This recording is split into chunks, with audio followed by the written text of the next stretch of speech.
Lots to get to this morning, including some new details about the shocking suicide of football star Junior Seau.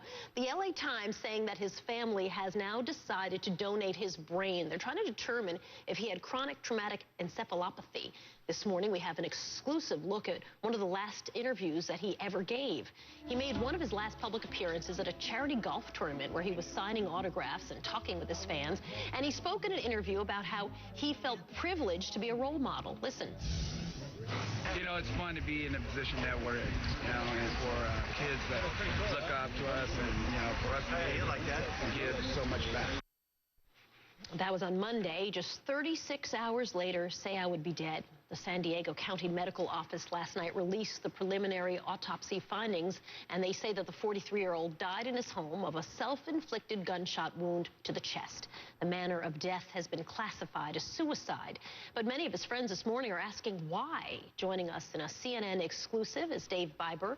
He's a friend of Seau's who was involved with that charity, and also Tim Abell. He's the man who did what we believe is the last interview with Junior Seau. Nice to see both of you, and my condolences to both of you, because I know you were very friendly with him. Tim, I'm going to start with you, if I may. Tell me a little bit about the circumstances around the interview. Clearly, it's a charity event, but talk to me a little bit about the day and that particular interview.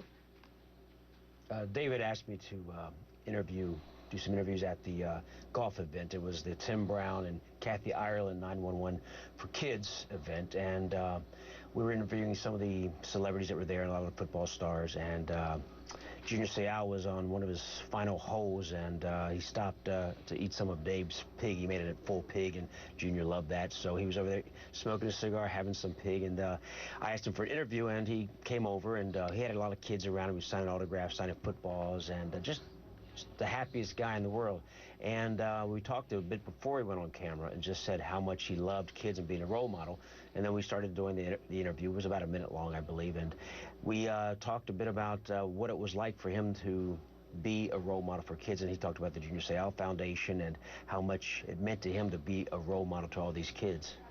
Let me play a little clip of that interview, because of course now, and as you're right, that interview is very brief, but I think people go back and look at that very last interview. 36 hours later, he would take his own life, to sort of look for clues. So let's play a little bit and talk on the other side. Whatever you give yourself to, you know, there are a lot of kids out there that need help, and the road behind Abell becomes unfair. Besides interviewing, you spent the day around him. What was he like? How would you describe his demeanor? Did he seem unhappy in any way? Well, when I found out that he had died, and I was totally shocked.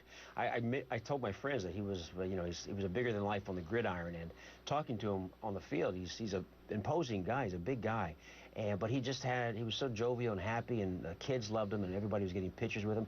And I have to say that he was probably the most dynamic individual out there that I saw and that I talked to that entire day. And he was over there with David, talking a bit about, David's done about 17 different events with him, and they had a much more personal relationship than I did. But I just thought the guy showed no indication that he would do what he did 36 hours later.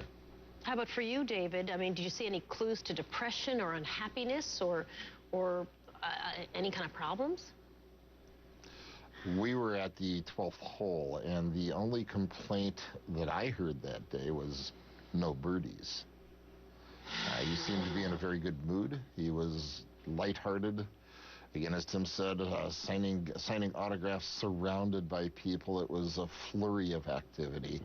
As always followed Junior. He's bigger than life, even in real life. Bigger than life on camera, bigger than life on the field, and bigger than life in person, which you probably got from the fact there was one guy in the golf cart. Let me ask you, that's true. Let me ask you a question about, for both of you. The family, as you know, has now said that they will allow his brain to be studied, so they can analyze to see if, in fact, he had that CTE. Do you think that that's a possibility? Is it something that Dave talked about, or that you would have, experience with? Not something that I'm that familiar with. However, Tim is a veteran and very familiar with head injuries, so I would prefer to have him speak to that. I'm a barbecue guy.